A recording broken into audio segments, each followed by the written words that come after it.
ఓటుకు నోటు రాజకీయానికి సంబంధించి జేపీ మీడియాతో మాట్లాడారు. ఆయన ఏమన్నారో ఒకసారి చూద్దాం. చేస్తున్నారు రాజకీయం అంటే ఇంతే. జేపీ గారు అంటే వాళ్ళు చెప్తుంటారు రాజకీయం అంటే ఇంతే, ఇది రాజకీయం అని ఢంకాబేజం చెప్తున్నారా? ఇక టేపు నుగొచ్చి చాలా వస్తుంది. ఇక్కడ పాత్రికేయులు కూడా ట్యాపింగ్ లేకపోతే మరొకటి. అయ్యా ఇది ట్యాపింగా రికార్డింగా కోర్టులు చూసుకుంటాయి. ట్యాపింగ్ అయితే చట్టబద్ధమా కాదా కోర్టులు చూసుకుంటాయి. అట్లాగే ఇది స్టింగా మరొకట, ఇలా రకరకాలుగా వస్తున్నాయి. కానీ ఇప్పుడు మనం చూడాల్సింది చంద్రబాబు నాయుడు గారి తరపున వచ్చిన వాదన ఏమిటంటే గొంతు మార్చారు, ఆయనది కాదు గొంతు అని ఒక వాదన వస్తుంది. మరొకటేం వస్తుంది, గొంతు ఆయనదే అయినట్టయితే ఫ్యాబ్రికేట్ చేశారు. నిన్న ఆయన ప్రసంగంలో కూడా 3-4 సార్లు ఫ్యాబ్రికేట్ అన్న పదం వచ్చింది, మీరు గమనించుంటారు. ఫ్యాబ్రికేట్ చేశారు అంటున్నారు. చంద్రబాబు నాయుడు గారు సూటిగా అడుగుతున్నాం, ఆ గొంతు మీదే అని తేలినట్టయితే, ఆ టేప్ ఫ్యాబ్రికేట్ కాకపోయినట్టయితే దీన్ని ఫారెన్సిక్ ల్యాబ్స్ పంపిద్దాం. ఈ దేశంలో సాంకేతిక విజ్ఞానం ఉంది, సెంట్రల్ ఫారెన్సిక్ ల్యాబ్స్ ఉన్నాయి జాతీయ స్థాయిలో. హైదరాబాద్లోనే మంచి ఫారెన్సిక్ ల్యాబ్ ఉంది, ట్రూత్ ల్యాబ్ లాంటి స్వచ్ఛంద సంస్థలు ఉన్నాయి. ఒకటి పంపిద్దాం. ఇది ఫ్యాబ్రికేట్ అయిందా, గొంతు చంద్రబాబు నాయుడు గారి దగ్గర తెలుసుకోవడం అసాధ్యం కాదు. గొంతు మీదే అని తేలితే, అది ఫ్యాబ్రికేట్ కాదని నిర్ధారణ అయినట్టయితే మీరు రాజీనామాకి సిద్ధమా? మీరు పదవి నుంచి తప్పుకుంటారా?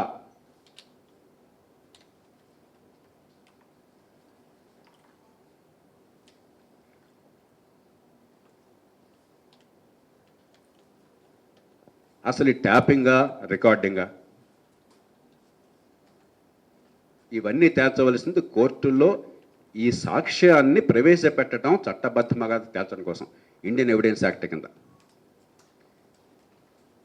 అట్లాగే స్టింగా కాదా, ఇదంతా కూడా శిక్ష వేయడానికి ఈ సాక్ష్యం ఉపయోగించదో లేదో అని చూడడం కోసం. అంతేగాని ఒక క్రిమినల్ కేసులో శిక్ష పడడానికి కావలసినటువంటి ప్రమాణాలు ఒక రాజకీయ పార్టీ, ఆ పార్టీ నాయకుడు, ముఖ్యమంత్రి ప్రజాజీవనంలో పాటించాల్సిన ప్రమాణాలు ఒకటేనా? అంటే ఒక హంతకుడికి కోర్టులో శిక్ష పడాలంటే ఏ రకమైనటువంటి అనుమానానికి ఆస్కారం లేని రీతిలో beyond any reasonable doubt proof ఉండాలి. దానికి రాజకీయాల్లో మీరు పదవిలో ఉండడానికి ఒకే ప్రమాణమా? అంటే ఆ స్థాయికి దిగజార్చారా రాజకీయాన్ని? హత్య చేయడము రాజకీయం చేయడం ఒకే రకంగా భావిస్తున్నారా మీరు? సాంకేతికంగా అడ్డు పెట్టుకుంటున్నారు మీరు. ఎంత విచిత్రంగా ఉంది ఇది. ఏ స్థాయికి దిగజార్చాం మనం? ఒక క్రిమినల్ కేసులో శిక్ష పడ్డానికి ఏ ప్రమాణాలు కావాలో అదే ప్రమాణాల ప్రకారం మిమ్మల్ని చూడమంటారా? ఒక రాజకీయ నేతగా, ఒక ప్రభుత్వాధినేతగా, 10,000 కోట్ల రూపాయల ప్రజాధనాన్ని చేతిలో పెట్టుకున్న మనిషిగా, రోజు కోట్ల రూపాయలు విలువ చేసే సంతకాలు పెట్టే మనిషిగా మిమ్మల్ని చూడవలసింది క్రిమినల్ కేసులో ఒక నేరస్తుడు శిక్ష పడ్డానికి ఏ ప్రమాణాలు కావాలో ఆ ప్రమాణాలతో చూడాలంటున్నారా మమ్మల్ని? ఆ స్థాయికి మమ్మల్ని మీరు దిగదార్చుకుంటున్నారా? చెప్పండి.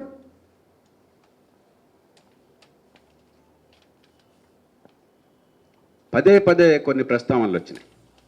ఎన్టీ రామారావు గారి ప్రస్తావన నిన్న నేను విన్న సార్లు చంద్రబాబు నాయుడు గారి నోటి నుంచి గత 15 ఏళ్లుగా ఎప్పుడు వినలా నేను. ఎన్టీ రామారావు గారు ఆనాడు రాజ్యసభ ఎన్నికల్లో కాంగ్రెస్ పార్టీ అంతకుముందు అధికారంలో ఉండగా అప్పుడు ఓటికి 2 లక్షలు, 5 లక్షలు, 10 లక్షలు తీసుకుని ఓటు వేయడం సాంప్రదాయంగా ఉన్నటువంటి పరిస్థితుల్లో 100 రూపాయలు కూడా ఖర్చు లేకుండా ఆయన నమ్మిన వాళ్ళని, సమాజానికి పనికొస్తారనుకున్న వాళ్ళని రాజ్యసభ సభ్యులుగా ఆయన చేశాడు. ఎన్టీ రామారావు గారు రాజకీయం నడిపినటువంటి తీరుకి, ఆ స్థాయికి, ఆ ప్రమాణాలకి, ఈవేళ జరుగుతున్న స్థాయికి ప్రమాణాలకి మధ్య ఎంత వ్యత్యాసం ఉందో తెలియాలంటే సాక్షాత్తు దేశంలోనే రాజ్యసభ, జాతీయ స్థాయిలో రాజ్యసభకి మనకి 2 రాష్ట్రాల నుంచి సుమారుగా ఒక 48, 49 అంతమంది ఓట్లు వేయాలి ఎమ్మెల్యేలు. 42 రాజ్యసభ కౌన్సిల్తో పోలిస్తే ఎంత పెద్దదో మనం చెప్పనక్కర్లేదు. దాని స్థాయి కానీ, అధికారం కానీ, హోదా కానీ. దానికి టీ ఖర్చు కూడా లేకుండా ఎన్నిక ఏర్పాటు చాలామందికి చేశాడు. ఒక్క ఓటు కొనలేదు ఆయన. ఒక్క ఓటుకి డబ్బులు ఇచ్చే సంప్రదాయం కూడా రద్దు చేసి మార్చేశాడు ఆయన. అలాగే ఎన్డీఏ ప్రస్తావన వచ్చింది నిన్న. లాల్ కృష్ణ అద్వానీ గారు. కేవలం ఆయన పేరు ఇనిషియల్స్ జైన్ హవాలా కేసులో ఆయన పేరు కాదు ఎవరికి తెలియదు, ఎల్కేఏ అని పడింది, 5 లక్షలు అని రాశారంటే ఆయనకి ఏదో అది కూడా లంచం ఇచ్చినట్టు ఎవరు చెప్పలా. పార్టీకి విరాళాలుగా రికార్డు లేకుండా ఇచ్చారేమో అనుకోవడం నాకు ఆధారం ఉంది. అది కూడా ఎవరికి ఇచ్చారో తెలియదు, ఆయన పేరు లేదు, ఎవడ రాసి ఉండొచ్చు, ఏ రకమైన సాక్ష్యం లేదు. ఎల్కే అద్వానీ గారు చిచ్చి ఇది చెల్లదు, ఇది స్టింగ్ ఆపరేషను, ఇదిగో ఇక్కడ రికార్డింగా లేకపోతే అదేమిటది ట్యాపింగా, లేకపోతే పొడి పొడిగా పెన్సిల్తో అక్షరాలు రాస్తే నన్ను అంటారు, నాకు సంబంధం ఏంటి, ఏమేం చెప్పలా. నా మీద ఒక మచ్చ వచ్చింది, నేను రాజీనామా చేస్తున్నాను, దీనిలోంచి నేను బయటపడేంత నిర్దోషత్వం రుజువయ్యేంత వరకు నేను మళ్ళీ రాజకీయంలో ఉండని బయటకు వెళ్ళిపోయారు.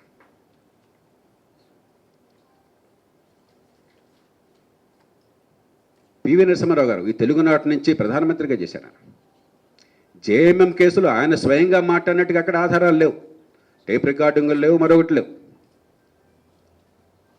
ఓటు వేయడం కోసం జేఎంఎం పార్లమెంటు సభ్యులకు డబ్బులు ఇచ్చినట్టుగా ఆధారాలు దొరికినాయి. ఎందుకంటే వాళ్ళు మరీ అమాయకులు కాబట్టి బ్యాంకులో వేసుకున్నారు. బ్లాక్ మనీ కూడా బ్యాంకులో వేసుకున్నారు, మీకు తెలుసా లేదో.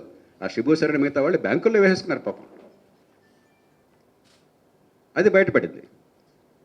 అంతటి మహనీయుడు, మనందరం గర్వించే మనిషి, తెలుగునాటి నుంచి ప్రధానమంత్రి అయినటువంటి మనిషి, ఆయన క్రిమినల్ కేసు ఎదుర్కోవాల్సి వచ్చింది. ఏ ప్రమాణాలను మీరు పాటిస్తారు?